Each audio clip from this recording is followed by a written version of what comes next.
I'm very pleased to introduce our next speaker, Jim Robinson, Dr. Jim Robinson, who's coming to us from Iona University, where he is a lecturer in the Religious Studies Department and is the director of the Degnan Center for Earth and Spirit. And Jim's paper today is entitled From Scotosis to Ecological Conversion, Recognizing, Resisting, and Transforming Factory Farming. Please join me in welcoming Jim.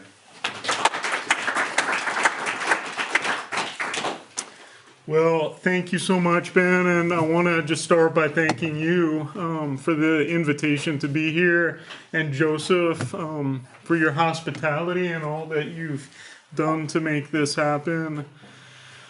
I mean, just everybody who's involved in organizing this conference as well.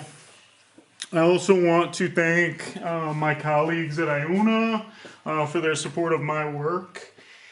And I want to mention that this paper is part of a book project that I'm working on for Orbis Books that is due to be out next spring. And it's tentatively titled Beyond Factory Farming, Integral Ecology and the Ethics of Eating.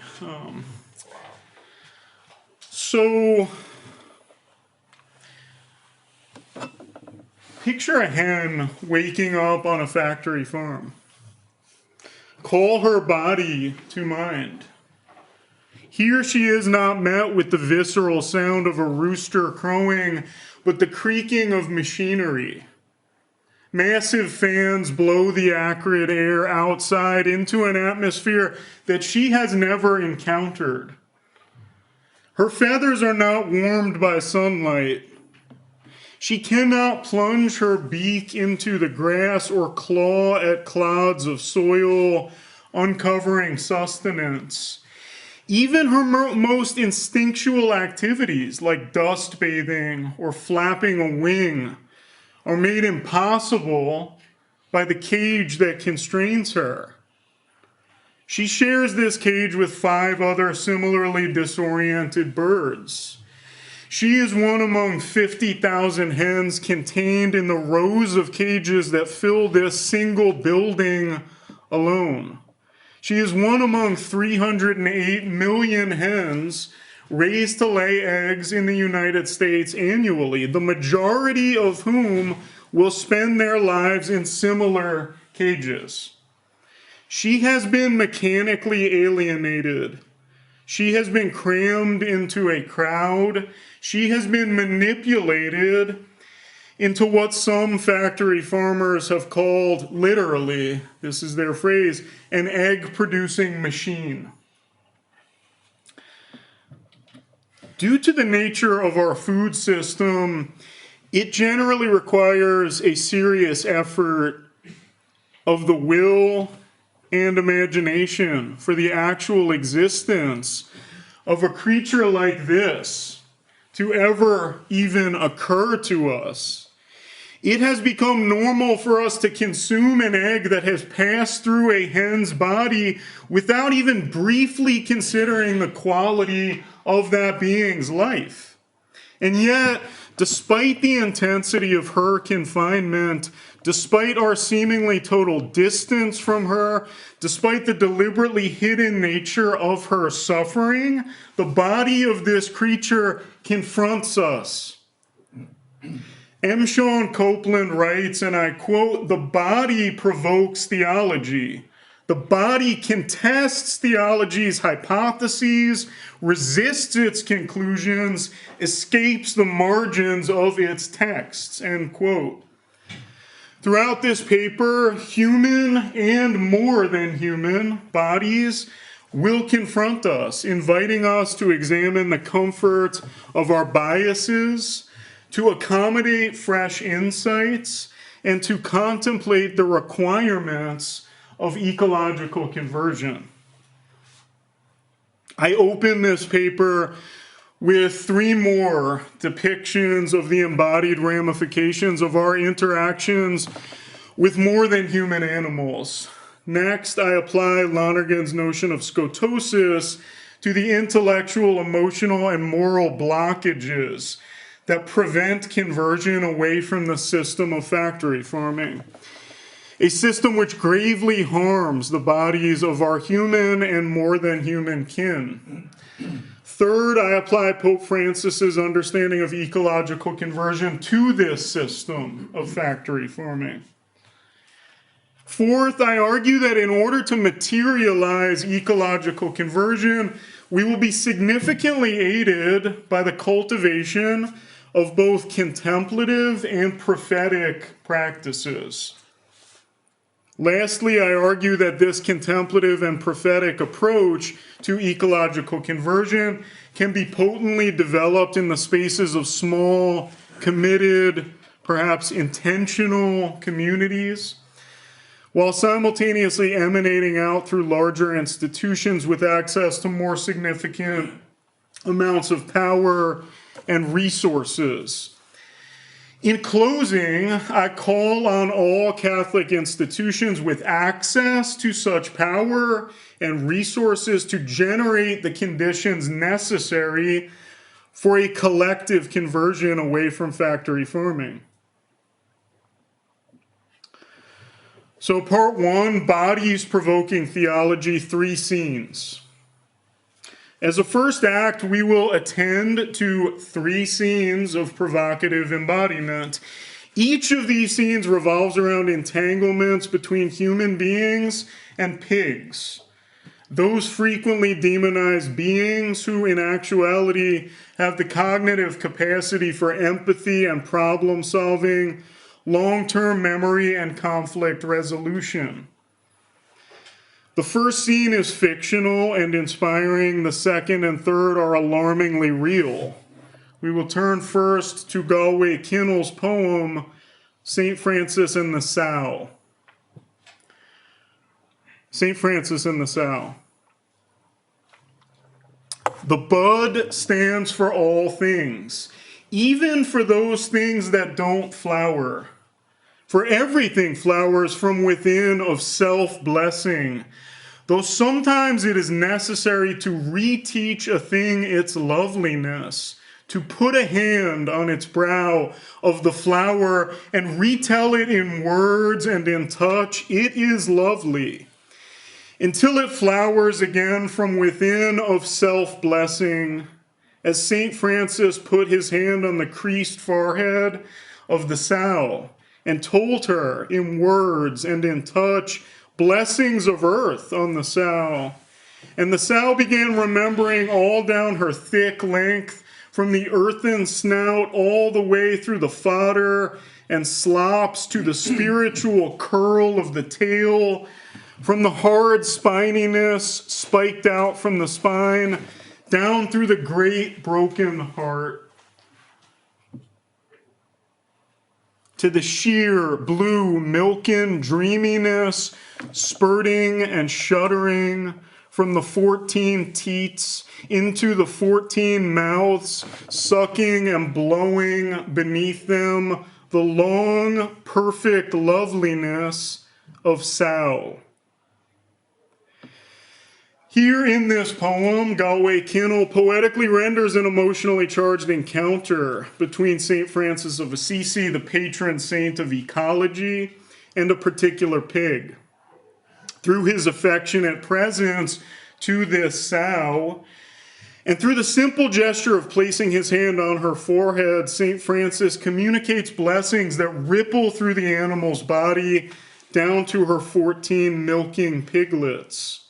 At times, Kinnell reflects, we are vitally required to, quote, reteach a thing its loveliness, end quote. This is precisely what St. Francis does within the context of the poem. He silently leads the sow to remember her own loveliness, to recover her buried dignity. Furthermore, through his embodied presence in the world, Kinnell's St. Francis expresses the depths of his own dignity as a human being capable of infleshing profound love. Peter Singer tells a story of sows that stands in sharp contrast to Kinnell's poetic vision. Singer suggests that, quote, Perhaps the most alarming aspect of intensive pig farming is the treatment of the sows, the mothers of the pigs sold to be eaten, end quote. He observes that the vast majority of sows in the United States are confined to restrictive metal enclosures known as gestation crates throughout the course of their pregnancies. Each of these structures is, quote, scarcely bigger than the sow herself, end quote, which you can see in this image. While confined, sows exhibit signs of significant distress, which they express by, quote, gnawing the bars of their stalls and waving their heads back and forth, end quote. As of 2023, only 9 states in the United States have banned gestation crates, and a ban in Ohio is slated to take place in 2026. Even after this forthcoming ban, less than 10% of sows will be raised in states that, quote, require producers to give their pigs room to turn around, end quote. Less than 10% of sows will be raised in such states. In other words, this is the norm. This is 90%. The vast majority of pork is produced in states that have no such ban, including Iowa, Minnesota, and North Carolina. According to a recent USDA census of agriculture, the 2 U.S. counties with the greatest number of farmed pigs are both in North Carolina, Duplin County with over 1.9 million pigs, and Sampson County with over 1.8 million pigs. So let's consider the social justice implications of factory farming in the state of North Carolina. The journalist Jamie Berger traces the links between intensive pig farming, ecological degradation, and systemic racism in the state of North Carolina. Berger notes that from the late 1980s through the early 90s, factory farms or contained animal feeding operations, CAFOs, eclipsed smaller scale farming operations throughout the state of North Carolina. In 2020, the state produced the second largest amount of pork in the country, with roughly 1/4 of it being sold on the global market. The massive amount of toxic waste produced by North Carolina factory farms has grave ecological implications, the impacts of which are, quote, highly concentrated in poverty-stricken counties with high Black, Latinx, and indigenous populations, end quote. When we look at aerial shots of these farms, we see rows of massive structures. How's that for technocratic paradigm? Confining thousands of animals. We also see large lagoons filled with the excrement of these animals. Proximity to such farms is not neutral. It runs along lines determined by race and class. And such proximity has been correlated with a range of serious medical conditions.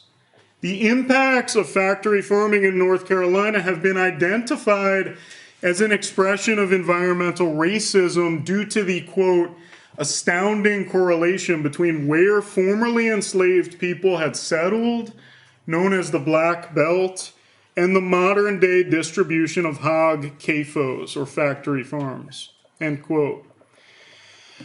We live in a world in which the toxic waste of pregnant pigs incapable of even turning around in their gestation crates weighs disproportionately on impoverished communities of color. Our human and more than human kin issue a call to conversion, a call to turn around, and to follow a dramatically different path. In his depiction of the loving interaction between St. Francis and the sow, Galloway Kinnell offers a vision of how human beings might relate to animals in a manner that expresses our mutual dignity. The concrete ecological and social harm caused by factory farming conveys the total brokenness of the status quo. So what will it take for us to resist this existing system while actively working to replace it with more just and sustainable alternatives? Section 2, from scotosis to insight, breaking through an existing moral horizon. 34 million cows, 128 million pigs, 216 million turkeys, and 9.3 billion chickens are raised and slaughtered for food every year in the United States alone. It is estimated that 99% of these animals have spent their lives in the spaces of factory farms. 99%. Okay, so this is not an aberration from the norm, it is the norm. They have spent their lives in cages or in crowds.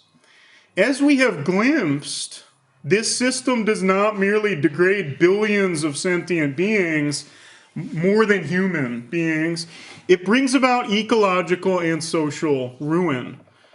Studies done by the United Nations Food and Agriculture Organization, FAO, have shown that animal agriculture contributes more greenhouse gas emissions than the entire transportation sector, planes, trains, automobiles. Furthermore, it is estimated that nearly 40% of the world's habitable land is used for animal grazing or as cropland to produce animal feed for animals who are then consumed as food. This situation is entirely unsustainable. And yet the vast majority of individuals, the vast majority of Catholic individuals, families, communities, and institutions are uncritically complicit in this system. What might it take for us to shift from the comfort of complicity to active conversion? Factory farming is a vast constellation of practices that are participated in and therefore perpetuated by persons, communities, and institutions who operate within what Lonergan scholar Kenneth Melkin refers to as a moral horizon. Just as a visual horizon limits the scope of what we can perceive, a moral horizon limits the scope of our ethical attention. What's worthy for us to pay attention to and take seriously and give moral consideration? For many of us, it is normal to live within a moral horizon that extends limited ethical attention to hens, pigs, and cows, or to the system of factory farming in which they are methodically and mechanically raised and killed. This existing moral horizon effectively blocks fresh insights, ethical inquiries, strong emotions, and challenging questions about factory farming, its ecological and ethical ramifications, and the nature of our involvement in factory farming. Melkin compellingly illustrates the impact of such moral horizons, as well as our capacity for breaking through their boundaries. He writes, and I quote, "Horizons limit what we ask questions about and consequently what we can know. More significantly for moral life, they delimit the range of what we habitually care about. We can see the limitations of horizons when they break down, and we find ourselves experiencing and caring about things which previously were screened out. This conversion process may happen infrequently, but it can also be encouraged and cultivated," end quote. While moral horizons do not necessarily constrict our thinking and acting permanently, they do constrict us until we become aware of their often very subtle operation in our lives. Turning more explicitly now to Lonergan's language, we might say that these horizons function to block the emergence of new insights, which would lead us to move away from our biases toward conversion. As Edgar put it in his talk, through conversion we are drawn towards self-transcendence and upward toward a broader horizon. And in the process, we expand the scope of our commitments. We expand the scope of our care. So we might clarify the mechanism by which we become fixed in existing moral horizons by turning to Lonergan's notion of scotosis. Lonergan observes that just as we have the capacity to open ourselves to new insights, we have a simultaneous tendency to evade insights by armoring ourselves in the familiarity of our biases. For Lonergan, quote, insights are unwanted, not because they confirm our current viewpoints and behavior, but because they lead to their correction and revision, end quote. They reshuffle the deck. In other words, insights inconvenience the comfort of our complacency and they incite conversion. If our biases lead us to evade a particular insight, as well as the fresh questions that such an insight would naturally stimulate or should stimulate, our solidified ignorance will foster, quote, behavior that generates misunderstandings both in ourselves and in others, end quote. In this respect, resisting an insight sets into motion a vicious cycle of misunderstanding. We transmit this misunderstanding to others, including through our actions in the world. Ignorance becomes normalized, it becomes incarnate. Lonergan refers to the initial, quote, aberration of understanding, end quote, that sets this cycle into motion as a scotosis. A scotosis manifests unconsciously as a kind of rigid and reflexive intellectual censorship. Elizabeth Johnson, in She Who Is, defines a scotosis as a, quote, hardening of the mind against unwanted wisdom, end quote. And she emphasizes that the scotosis manifests not only in individuals, but in whole communities. She's specifically looking at the scotosis of patriarchy and sexism in She Who Is. According to Lonergan, if a new insight emerges, the scotosis manages to effectively prevent its potentially transformative impact at three levels. First, insights, quote, may be accepted as correct only to suffer the eclipse that bias brings about by excluding the relevant further questions, end quote. So we may briefly embrace the validity of a particular insight, but through the operation of our biases, we refuse to take the insight seriously enough to consider the questions that it would naturally provoke in us. Second, fresh insights might be flatly rejected as unfactual and inaccurate. For Lonergan, this is a kind of defense mechanism, and it often coincides with a, quote, rationalization of the scotosis and with an effort to accumulate evidence in its favor, end quote.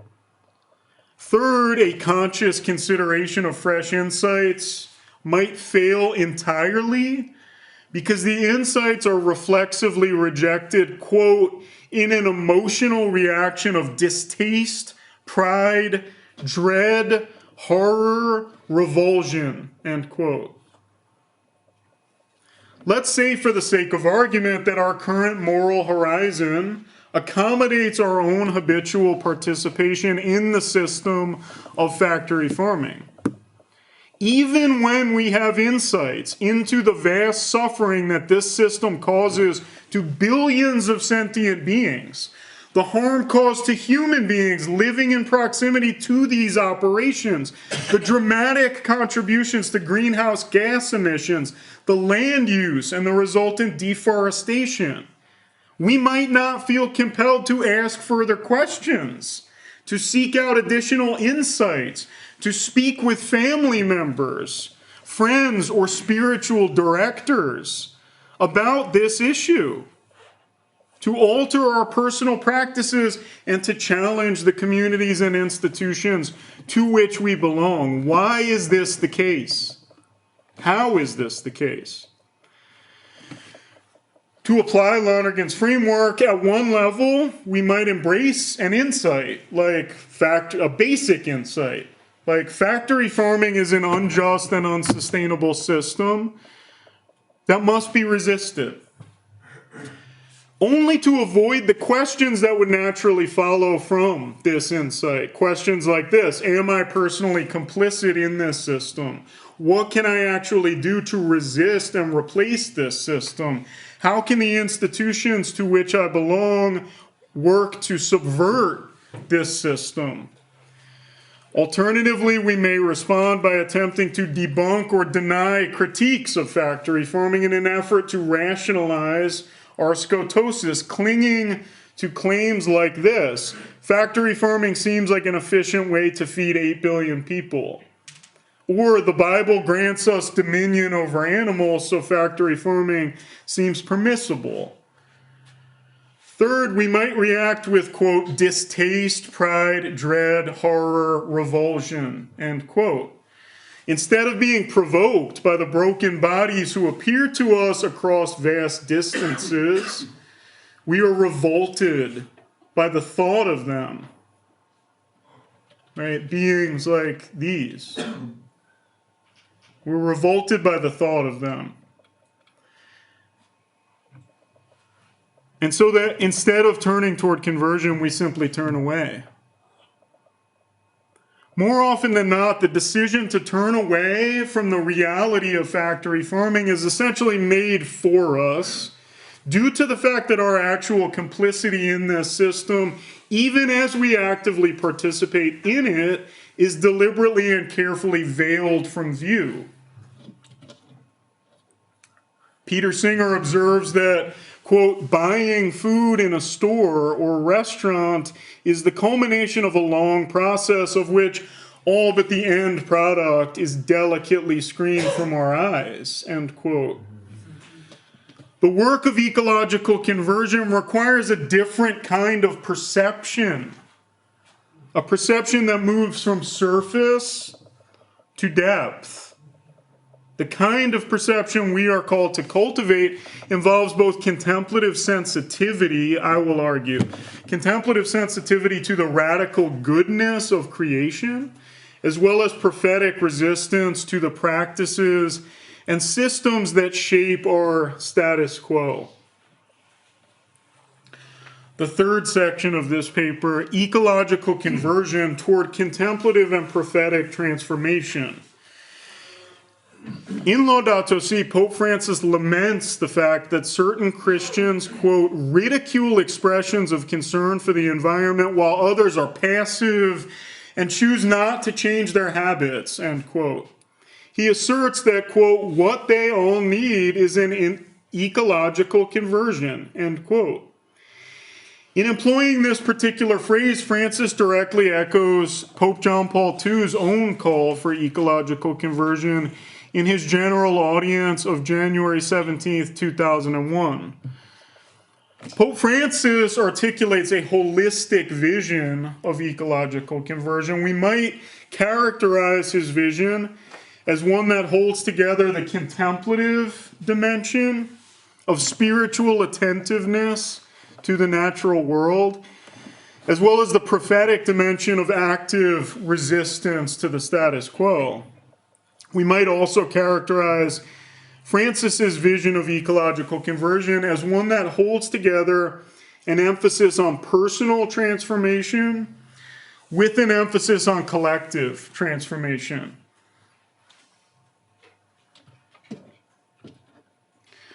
So I will just briefly note that my own approach and my own proposal to weave together the contemplative with the prophetic, as well as personal and collective transformation or conversion, is inspired by a wide array of thinkers beyond Pope Francis, including Thomas Merton, and Cynthia Molobita.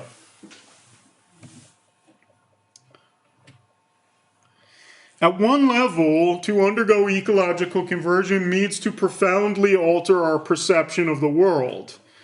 From a spiritual perspective, Francis argues that moving into ecological conversion amounts to the cultivation of a, quote, loving awareness that we are not disconnected from the rest of creatures, but joined in a splendid universal communion, end quote. You might think back to that Michael Pollan quote regarding our relationship to our food when we contemplate this universal communion that we're in at the deepest level. This contemplative awareness of our communion can subvert the impact of our formation in cultures that promote competition over collaboration, hierarchy over communion, and individualism over interdependence. It can subvert, furthermore, the operation of what Pope Francis refers to as the technocratic paradigm, which at its most extreme warps the human person from a creature embedded in a web of relationships into an isolated subject interacting with isolated objects. Through the operation of the technocratic paradigm, quote, it is as if the subject were to find itself in the presence of something formless, completely open to manipulation, end quote. As we have seen such violent and violating manipulation manifest with a particular intensity in the spaces of factory farms, I would argue that factory farms are a straight up manifestation of the technocratic paradigm in extremely vivid and horrifying form. A contemplative perspective attunes us instead to the provocative truth of a layered connectedness with which we can lose contact, but from which we can never be severed.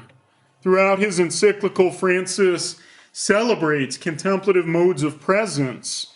For instance, he highlights the value of being, quote, serenely present to each reality, however small it may be, end quote. He emphasizes furthermore that there is, quote, mystical meaning to be found in a leaf, in a mountain trail, in a dewdrop, in a poor person's face, end quote. There is mystical meaning to be found, we might add, in hens and sows and cattle. Are we capable of actually attending to the mystical meaning of these beings in the style of St. Francis, who called the moon sister and the sun brother and presumably meant it? If our contemplative sensitivity is authentic, we will be more capable of allowing the simultaneously sacred and desecrated bodies of our more than human kin to confront us, to unsettle us, to provoke us. To paraphrase Richard's paper, grace extends our relationality, and this extension does not merely lead us to take in more beauty, but to take in more suffering. To undergo ecological conversion also means that we must work for the material transformation of our own existing habits. As Pope Francis has it, to undergo ecological conversion is to engage in, quote, simple daily gestures which break with the logic of violence, exploitation, and selfishness, end quote. We are called to recognize, resist, and replace personal practices that link us to violent systems. We are called to engage in rigorous self-critique. We are called to adopt ascetical practices of deliberate sacrifice. And Lent seems like a good time to experiment with these callings. As Francis has it, ecological conversion, quote, entails the recognition of our errors, sins, faults, and failures, and leads to heartfelt repentance and desire to change, end quote. And so I just want to urge us all to apply this kind of moral scrutiny to our eating practices. Eating is a ritual that we perform at least 3 times a day, and it is arguably our most intimate form of contact with the natural world. as the food that we consume literally constitutes our bodies, can we approach eating as a contemplative exercise through which we consciously acknowledge our communion with the wider web of life?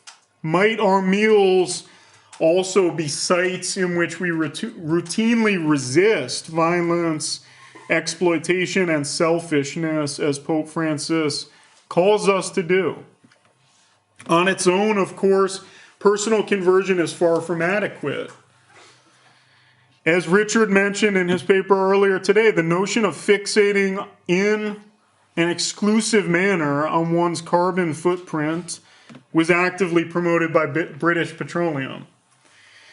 Francis emphasizes that, quote, the ecological conversion needed to bring about lasting change is also a community conversion, end quote, due to the fact that, quote, social problems must be addressed by community networks and not simply by the sum of individual good deeds, end quote. The nature of our eco-crisis requires collective transformation. Therefore, Francis urges his readers to connect personal efforts toward conversion with the efforts of others in community. And so as we strategize about ways that we can actively embody ecological conversion, we will consider in the last section of this paper communities. We will consider communities, intentional communities, as particularly potent sites for gestating transformation. And as we do this reflection, I want to highlight the work of two theologians, Rosemary Radford Ruther and Larry Rasmussen. So this is ecological conversion as community conversion. Rosemary Radford Ruther helpfully emphasizes the significance of communities to eco-social transformation. She proposes that in order to promote just and sustainable modes of being, we must link our lives to, quote, she coins this phrase, strong base communities of celebration and resistance, end quote. Celebration and resistance. Such communities blend a no to the status quo with an equally profound yes to the goodness of creation. They open a space in which individuals can reclaim our place in the wider web of life while resisting and replacing the systems which weigh on this web. For Ruther, such communities generate three key contributions. First, they promote practices that enable us to, quote, nurture and symbolize a new biophilic consciousness, end quote. In this respect, they enable us to develop a sensitive and contemplative capacity for loving life, quite literally, and for communicating this love to others. Second, they engage with nearby institutions in order to foster experiments in sustainable living. And third, they radiate out through networks which collectively move forward our efforts to radically shift the way things are. Larry Rasmussen similarly emphasizes the significance of communities, including very small communities, to the process of shifting from ecological degradation to ecological flourishing. He calls for the construction of what he terms anticipatory communities, which, quote, give present social form to a hoped-for future, end quote. These communities engage in what others would call prefigurative politics, embodying the future that is longed for in the present, or at least attempting to. Such communities promote active and concrete experimentation with practices that enflesh a more just and sustainable future. Within such communities, individuals have the unique capacity to, quote, reimagine worlds and reorder possibilities, end quote. These communities can be particularly generative if they can maintain strong ties to other communities as well as to a variety of institutions. In this respect, the local practices explored within these communities can radiate out in forming broader transformation.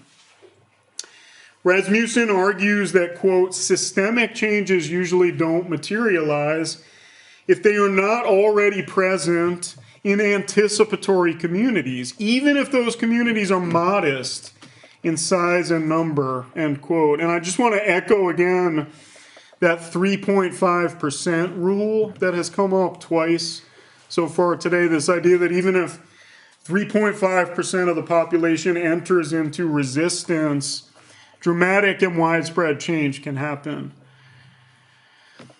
Drawing on agricultural imagery, Rasmussen insists that, quote, the seeds of an earth ethic must be planted and watered in our initial communities of moral formation, end quote, in order to flourish.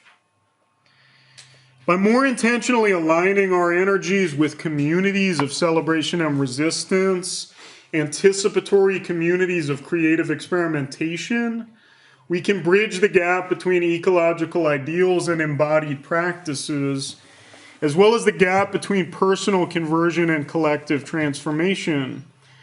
We can cultivate contemplative sensitivity as well as prophetic resistance. We can respond to the alarming actualities of the present moment while reflecting on a fascinating range of alternatives. We can enter into ecological conversion. Like Ruther and Rasmussen, I do not merely stand by these ideas theoretically, but experientially. The ideas I have presented really throughout this paper are inconceivable apart from the experiences and conversations that I have had and the relationships that I have found myself in at three particular lay Catholic intentional communities. Agape community in Hardwick, Massachusetts, Benincasa community in Guilford, Connecticut, and Mary House Catholic Worker in New York City. And I would love to talk more about these communities and my involvement in them during the Q&A or at any point during this conference. I just want to conclude this paper by emphasizing that our personal and communal work to enter into ecological conversion and to resist a particular system like factory farming must also be accompanied by structural changes. Institutions with access to significant amounts of power and resources must be brought in to this conversion process, often kicking and screaming. And so as I close this paper, I specifically want to call on and call out and call in Catholic institutions, from universities to retreat centers, from grammar schools to convents, from hospitals to academic societies, to generate the conditions necessary for a collective conversion away from factory farming. This conversion will be a pivotal part of the broader ecological conversion that we all need to enter into. To make institutional change is, at one level, one way of describing it is to change the menu. And I mean this both literally and metaphorically. To make institutional change is to alter the constellation of curated possibilities that are made available to those who participate within that institution. And so I want to leave you with a closing question. What do the menus look like at the various Catholic institutions to which you belong? Just out of curiosity, I recently reviewed the lunch menu at the Catholic high school that I attended. This week they have served General Tso's chicken, pepper steak, chicken parm heroes, beef burritos, boneless chicken wings, and Philly cheesesteaks. It is safe to assume that all of these items were derived from factory farms. Factory farms which deeply harm our human and more than human kin. Factory farms which devastate our planet. Catholic institutions cannot condemn their constituents to selecting among unsustainable and unjust options. The moral burden is not on the students, in other words. More and more, our institutions must stand as contexts in which individual acts that are sustainable and just become the norm rather than a radical deviation from the norm.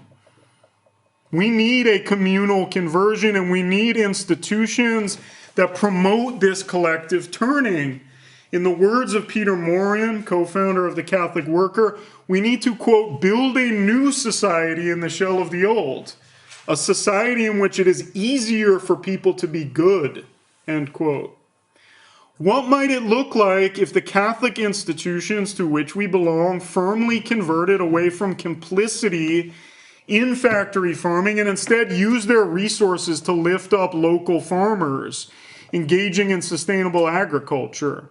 What might it look like if Catholic institutions curated menus of positive choices, choices that would move us in the direction of mutual flourishing?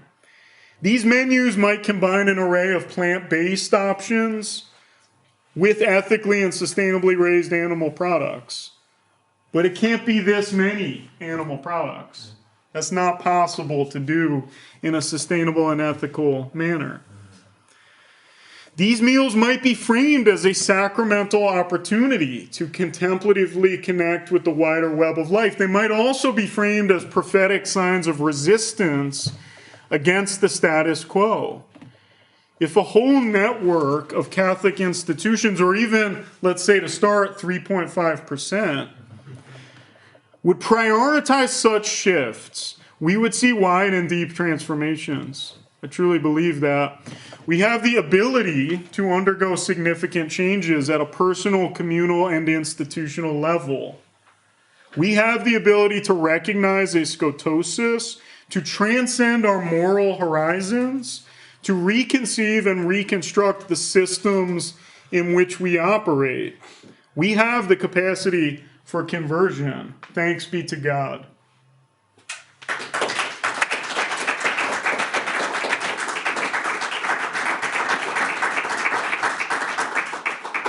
Jim, thank you so much. We have about 15 minutes, I think, for questions.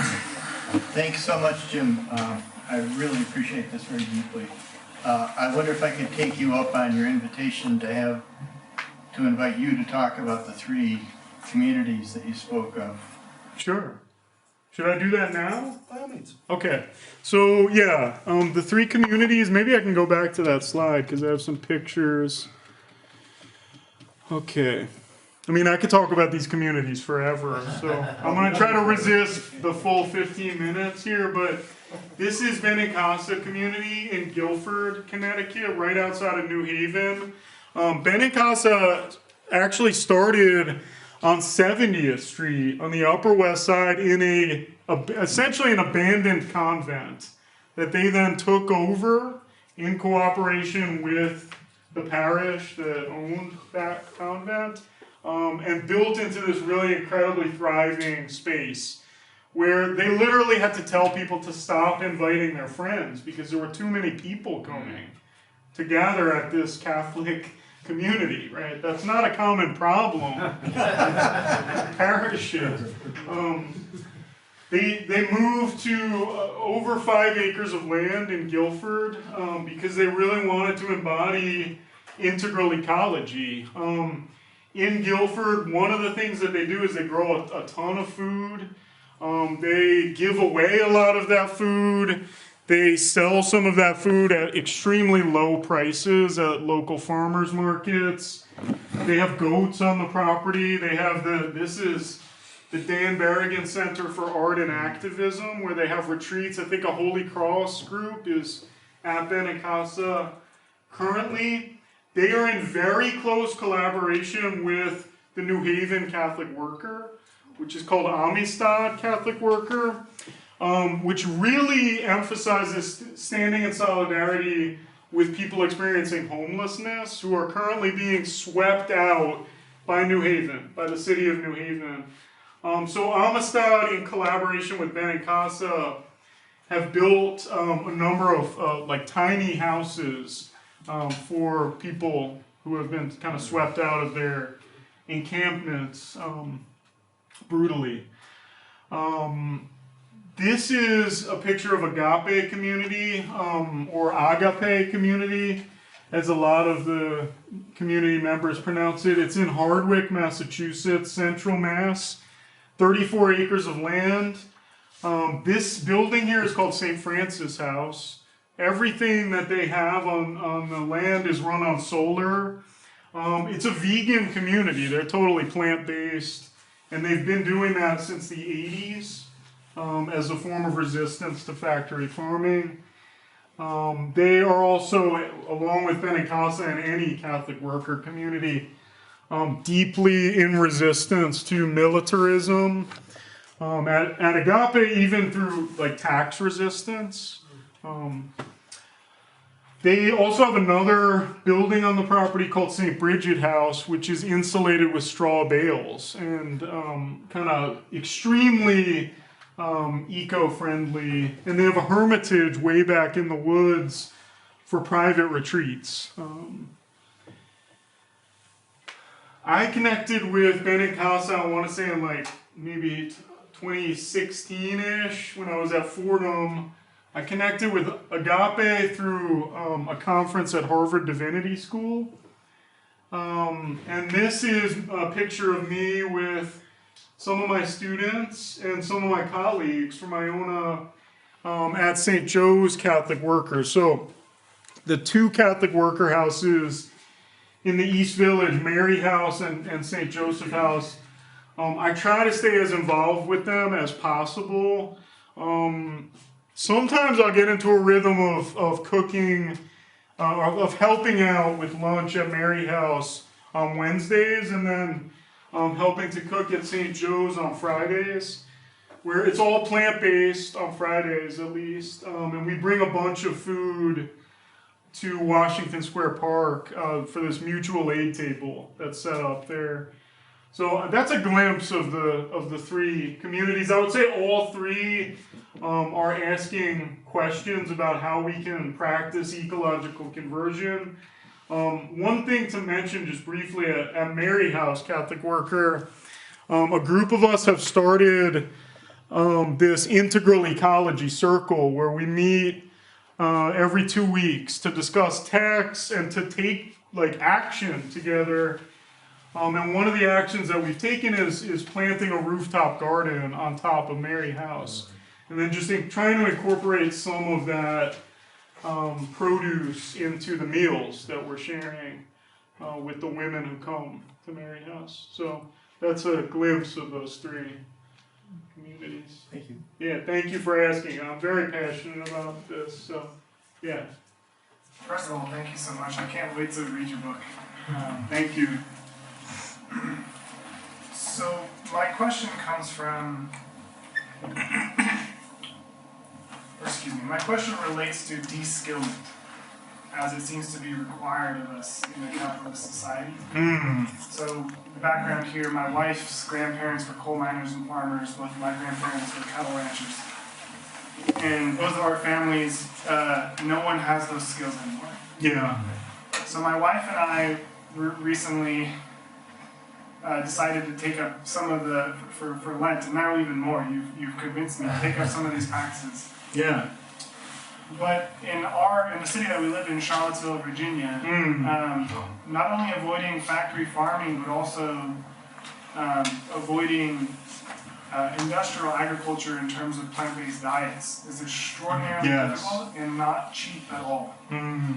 So recently I've been thinking that, agreeing with you, this requires us as a Catholic community to move towards an agrarian culture. Yeah. That we really need to push in this direction. Yeah. That's Peter Morin's vision, Green Revolution. Rosemary Radford Ruther, the base communities that she was referring to, I think she was inspired in those by the Ecological Comunidades de Base in Central America, and those are indigenous agrarian communities.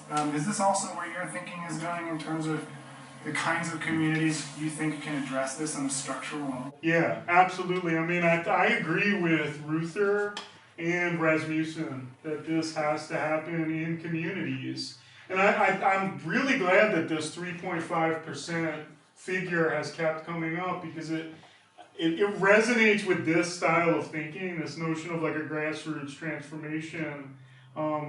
And in these communities, I think we can overcome, the loss of skills that you've pointed to. Like, I've learned how to grow food at these communities. There's one of the members of Agape has started his own farm. It's in upstate New York. It's called Freedom Farm. His name's Edgar Hayes, and he always comes and talks to my students at Iona. And he talks about this epiphany that he had as an undergrad at St. John's, coming to this place and seeing people go into the garden, harvest vegetables, and that was lunch. And it was just like, whoa, this is a process, not just a product, right? And then that planted a seed in him where he said, I want to learn how to do this. And he has done it. He started his own farm with his wife Ann, Freedom Farm.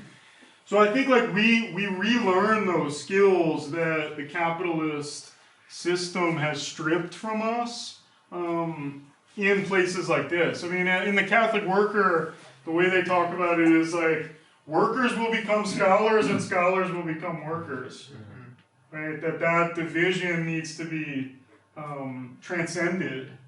So, yeah, those are some scattered responses to your question. Thank you. Thank you. Thanks. That was really illuminating. So the 3.5%. So the idea there is direct action to topple dictators. So you're scaling. You begin at 3.5%. You're scaling up. In the one of the manuals of nonviolent resistance that I teach coming up for, they have this notion of a vision of tomorrow. So to get people together, they have to have a common vision. Yeah. And it seems to me your point there about that you have communities by which you show what's possible. Yes. So that you have to embody what's possible. You have to see it. It's like the saints. You want to see what grace is, you look at the saints. They're a witness. That's their power. Totally. And so you're embodying a community that's doing that. But then I would say, I mean, if you're getting at the Ben Casa community, you're getting all these people. Yeah. I mean, you can really turn that to real structural power. So, for instance, in your saying that these states, so all but 9 states are operating off of this. It's the use of, I forget what it's gestation crates. Yeah, gestation crates. And the way you would operate on that is if there's a larger movement against factory farming, you target one state. Yes. And then you don't boycott the state, you enter into conversation with them. Yep. And we're going to, at this point, if you don't move, we have this amount of people that we think we can debilitate you. Yeah. Or whoever they supply. Now that gets difficult. Now you supply it, how's it supply? These kind of things. But all of a sudden, if you target one and you let others know, that's how you can get reformed, depending on how big the movement is. Yeah. And you need coordinating people. It seems to me, your Ben Casa community, if there's really that many people, Yeah. they have power they probably don't realize they have. Yeah, I mean, and I think there's, thank you for that. And I think there's a lot of power in each of these. I mean, community the Catholic Worker has its publication, which reaches 25,000 people, and this is just one among many Catholic workers. I'm thinking of Catholic workers in Charlottesville, for instance, and there's this sort of like web of related but independent communities really around the world at this point. So yeah, connecting the dots across those communities can be really powerful, and thinking about taking targeted action in like local context that can then emanate out. Yeah, I think that's where it's at in terms of actually materializing ecological conversion. But also, like, let's think closer to home. If we're involved in academic institutions, we need to demand that these institutions stop propping up this system, right? And we need to stop participating in it ourselves. Otherwise, we don't really have the moral force to make that demand of the institution. If we have the capacity to change our own eating practices. In other words, like if we have the financial resources to actually make that happen. So, like, let's make this happen in all of the circles that we're a part of. From anticipatory communities or communities of celebration and resistance to institutions, parishes, you know, colleges, universities, retreat centers, monastery, you know, whatever we're connected to. Let's make demands. You know, let's unsettle. Let's reshuffle the deck and change the menu. Yeah, I mean, my experience at the university is that the students do that. So, for instance, we tried for 15 years to get a sustainability coordinator at Creighton. Yeah. As faculty senate, this, that, and the other, and I organized students, and we got it in within a year. Wow. Yeah. Divestment out of my class. We got divestment with oil people. These are universities. So what's the weakness of our university? They're just obsessed with their marketing, their image. So that's a weakness on their part. So if you can organize students, you get national press. There's their weakness. Identify their weakness. But I've never found it faculty. I don't know what that goes on your institute. You just, but students, wow, you organize them. And that's true. As much as I would like to take additional questions, we are a couple of minutes into our next coffee break. No, it's wonderful questions, good conversation. You join me in thanking Jim.